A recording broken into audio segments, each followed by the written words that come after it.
నేను చెప్తున్నా, జనసేన సెలెక్ట్ చేసుకున్న సీట్లు అత్యద్భుతంగా వారు సెలెక్ట్ చేసుకోవడం జరిగింది.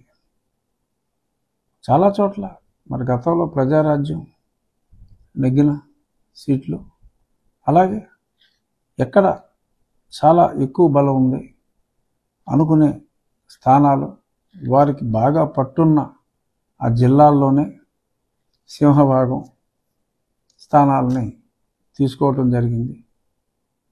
అత్యద్భుతంగా జరిగిన ఈ ప్రాసెస్ని ఇంకా పలానా ఊరి పేరు పెట్టి దుర్గేష్ గారికి 40,000 ఓట్లు వచ్చినాయి, అయినా సీట్ ఇవ్వరా?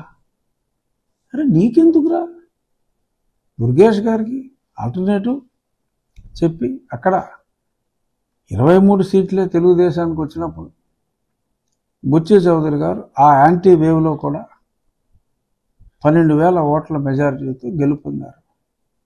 Is a senior party leader. వారిని గౌరవించుకోవాల్సిన బాధ్యత తెలుగుదేశం పార్టీకి ఉంటుందా, నీకుంటుందా?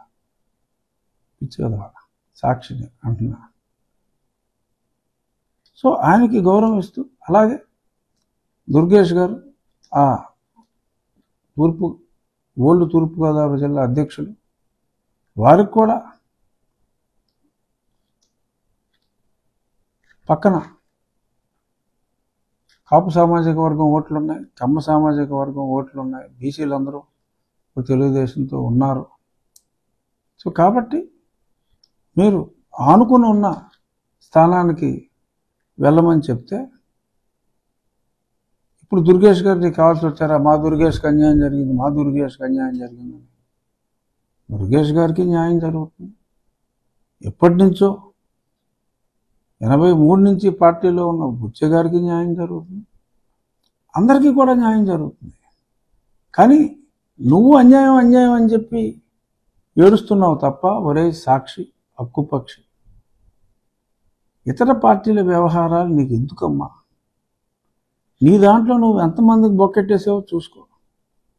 60 మందిని మారుతావా? ఎందుకు మారుస్తున్నావు 60 మందిని?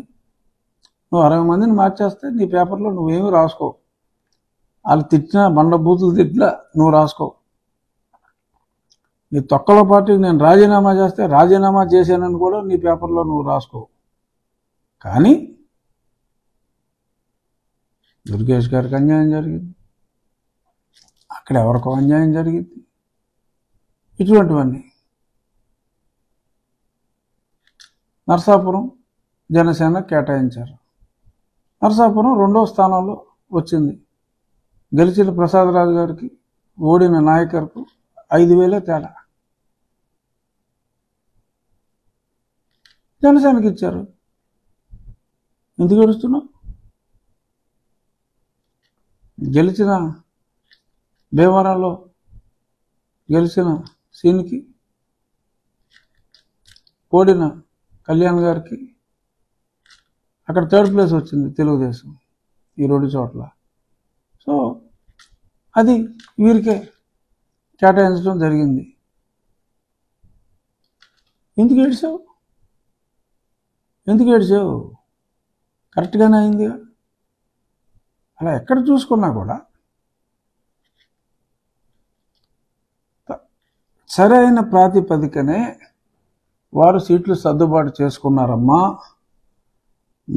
మాకు సంతోషంగా ఉంటే ఎవరితో కలిసి ఎవరిని రెచ్చగొట్టడానికి ఇంకా నువ్వు చెత్త రాతలు రాస్తున్నావురా అక్కు పక్షి వెధవా అంటే, ఇది జంజాల్ గారి సినిమాలో సుత్తి వీరభద్రరావు ఈ పదం వాడతాడు. ఇది నేను కావాలని వాడింది కాదు, జంజాల్ గారు గుర్తొచ్చి నేను ఈ పదం వాడటం జరిగింది.